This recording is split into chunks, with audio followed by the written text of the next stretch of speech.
இந்த மாதம் நிச்சயம் வரும். ரொம்ப அழகான ஒரு பாடல். ஏற்ற காலத்தில் அவர் என்னை உயர்த்திடுவார், ஏற்ற நேரத்தில் அவர் என்னை பயன்படுத்தி விடுவார்.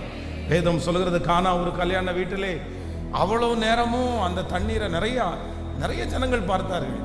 எப்படி தான் பார்த்தாங்கன்னா, அதை தண்ணீராக தான் பார்த்தாங்க. அது அவங்க கண்ணுக்கு முன்னாடி தண்ணி தான் தெரிஞ்சிச்சு. ஆனால் கொஞ்ச நேரத்தில் ஆண்டவருடைய தொடுதல் அங்கே வந்ததுக்கு பிற்பாடு, ஆண்டவருடைய வார்த்தை வந்ததற்கு பிற்பாடு, அத்தனை நாட்களும் அவங்க பார்த்த அந்த தண்ணி திராட்சரசமாக மாறிடுச்சு. நான் நம்புறேன், தீர்க்க தரிசனமாய் ஆண்டவர் சொல்லுகிறார், இதுவரையிலும் உங்களை சாதாரணமான ஒரு தண்ணியை போல பார்த்துருக்கலாம், இதுவரையிலும் உங்களை பார்த்த விதமே வித்தியாசமானதா இருக்கலாம். ஆனா ஆண்டவருடைய வார்த்தை, ஆண்டவருடைய தொடுதல், ஆண்டவருடைய அழைப்பு உங்க மேல வரும்.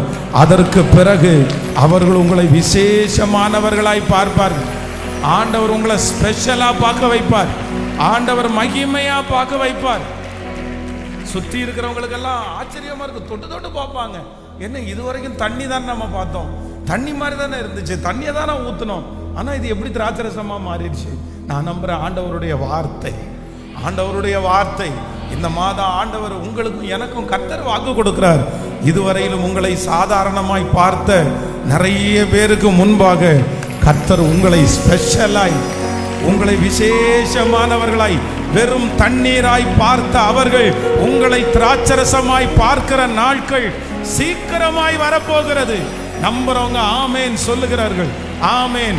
உங்களை சாதாரணமாய் பார்த்தவர்கள், உங்களை வெறுமையாய் பார்த்தவர்கள் ஆச்சரியமாய் பார்க்க போகிறார்கள், ஸ்பெஷலாய்.